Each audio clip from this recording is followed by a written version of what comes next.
साहेब, हुतात्मा स्मारकाच्या ठिकाणी आला होता आपण आणि एकूणच पाहणी केल्यानंतर मोठी दुरावस्था दिसते. मी अशा अनेक वर्षानंतर खरं म्हणजे आलो आहे, पण पूर्वी मला वाटतं हुदलीकर आणि ती सगळी मंडळी होती त्यावेळेला त्यांनी ज्यावेळेला माझ्याकडे एक संपर्क साधला त्यावेळेला जे काही आम्हाला सहकार्य करता आलं शासनाच्या वतीनं दुरुस्तीच्या बाबतीत इतर काही बाबतीत आम्ही केलेलं आहे. आताही त्यांच्या काही तक्रारी असतील तर निश्चितपणे जे आहे शासनाच्या वतीनं आम्ही त्यांना सोडवण्यासाठी पूर्ण मदत करू. साहेब, ही कलश यात्रा निघते आहे, राज्यभर यात्रा सुरू आहे, याचा नेमका उद्देश काय आहे आणि नागरिकांमध्ये काय पोहोचवायचं आपल्याला? एकूण काय असं आहे ना की हा मुंबईसह संयुक्त महाराष्ट्राची स्थापना ह्या 1 मे 1960ला झाली, परंतु हा महाराष्ट्र जो आहे सहजासहजी आपल्याला मिळालेला नाही. कर्नाटकाला कन्नड भाषेला कर्नाटक मिळाला, तामिळनाडू मिळाला, आपल्याला अनेक दार कमिशन झालं, आपल्याला मिळालं नाही. पंडित जवाहरलाल नेहरू, वल्लभभाई पटेल आणि पट्टाभी सीतारामय्या JVP कमिटी निर्माण झाली, त्यांनीसुद्धा आपल्याला दिलं नाही. फाजल अली कमिशन आलं, त्यांनीसुद्धा सांगितलं नाही.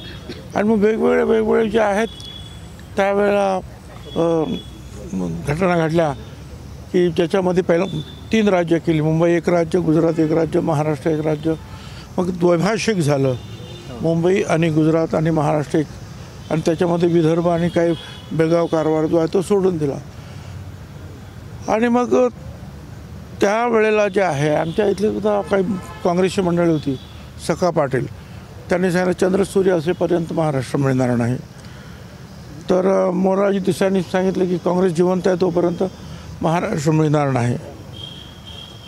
पंडित नेहरू जे आहे 1956 साली प्रतापगडावर आले छत्रपती शिवाजी महाराजांच्या पुतळ्याचं अनावरण करण्यासाठी.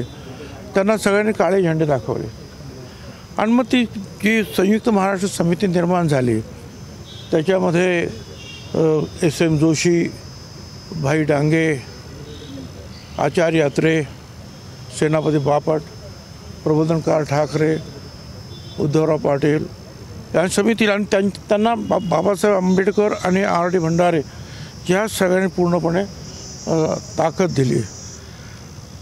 आणि गुजराती लोकांनासुद्धा हे द्वैभाषिक मान्य नव्हतं, परंतु वरती जे आहे मोरारजी देसाई आणि ही सगळी मंडळी असल्यामुळे हा त्रास सगळा होत गेला. आणि आपल्यातलं तसं काही महत्त्वाचं तसं दिल्लीमध्ये असं नव्हतं. आणि मग असाही आवाज उठला की आपण मुंबई केंद्रशासित करून टाकू.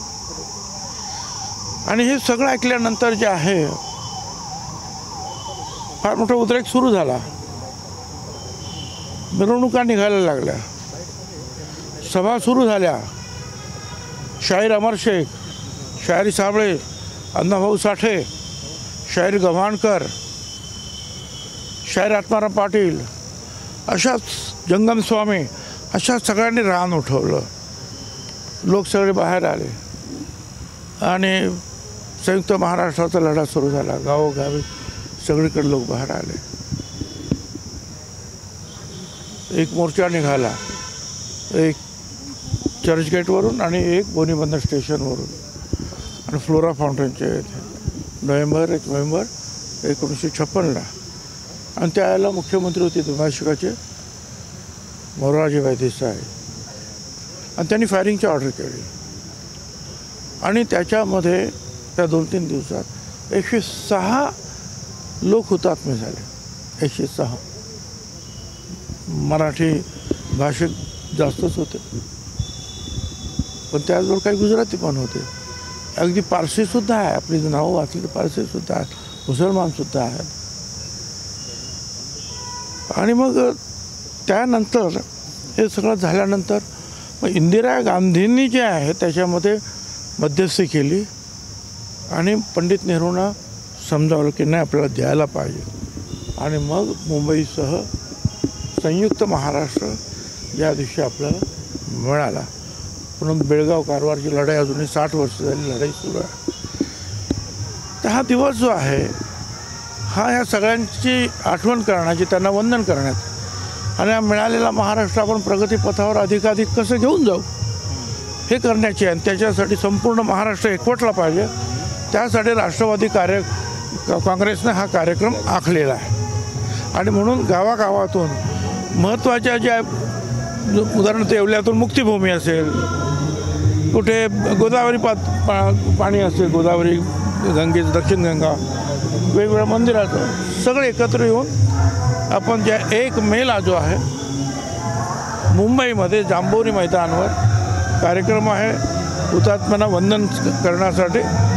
उपमुख्यमंत्री अजित पवार, तटकरे, प्रफुल्ल पटेल आम्ही सगळे असणार आहोत. साहेब, पहलगाममध्ये हल्ला झाला दहशतवादी, त्यानंतर विजय वडेट्टीवार असं म्हटलेत की जात धर्म बघायला कुणाला दहशतवाद्यांकडे एवढा वेळ कुठे असतो, अशा स्वरूपाचं वक्तव्य दिलं. जाऊ द्या, काही आता त्यांनी तर माघार पण घेतली त्याच्यात आणि काँग्रेसच्या नेत्यांनी त्यांना चांगलं समज पण दिलेली आहे. हो हो. काँग्रेसने पुन्हा एकदा ट्विट केलेलं आहे, त्याच्यामध्ये पंतप्रधानांचा फोटो आहे परंतु त्याचा चेहरा वगैरे असं काहीच दाखवलं नाही आणि गायब अशा स्वरूपाचं दाखवलं.